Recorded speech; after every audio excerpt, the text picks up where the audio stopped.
Hello guys, magandang araw po sa inyong lahat. Ito naman po ang kaibigan niyo si Jake Pumperada from Bacolod City, Negros Occidental, Philippines. Magandang araw, magandang gabi, magandang hapon, saan panig man kayo ng mundo.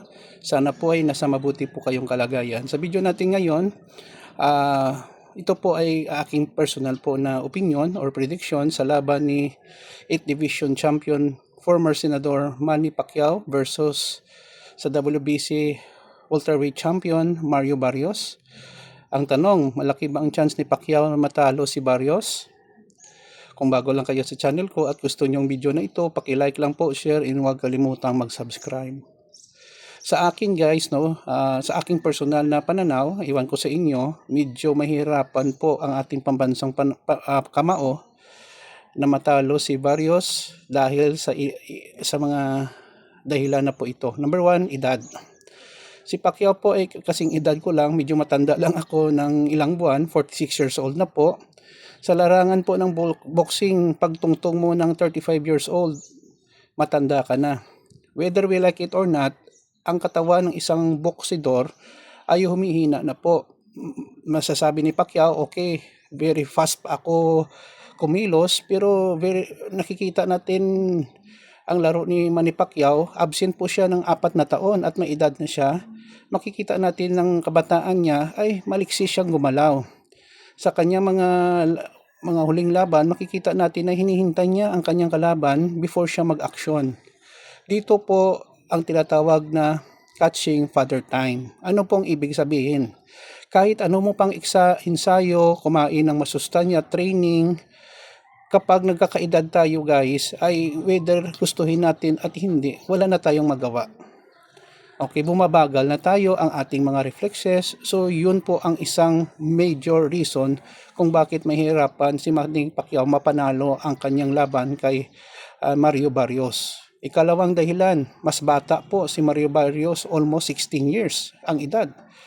That age discrepancy ay malaking bagay pa rin po sa boxing. Mas bata, mas maliksi, may stamina. Nakikita natin si Manny Pacquiao, last 4 rounds maliksi siya, pang 5 to 12 rounds, pumabagal na po siya. Parang hindi yan na po kaya ang resistensya.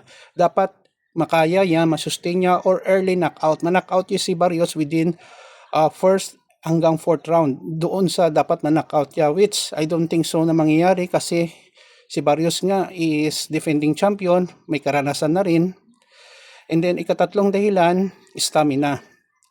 Because sa katandaan ni Pacquiao at hindi siya nakapaglaban ng more than 4 years, dito po ang stamina ang isa ding factor. Bakit po? Si Barrios ay sanay po sa pagkikapaglaban, active boxer po siya. Si Pacquiao nagpahinga.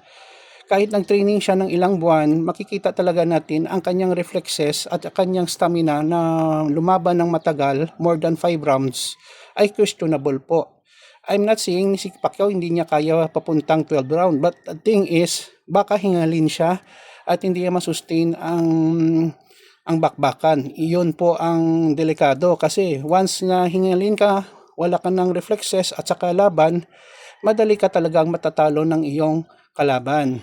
Ikaapat po, karamihan po ng mga bettors pumusta as may malaki ang kanilang pusta doon sa mas bata na si Mario Barrios compared kay Pacquiao.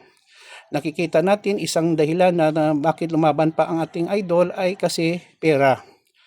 Matagal niya nang sinasabi magre-retire siya pero bumabalik naman sa pakipag-boxing kasi wala na siyang pera. Aaminin natin at hindi, very tempting po ang paglalaro ng boxing.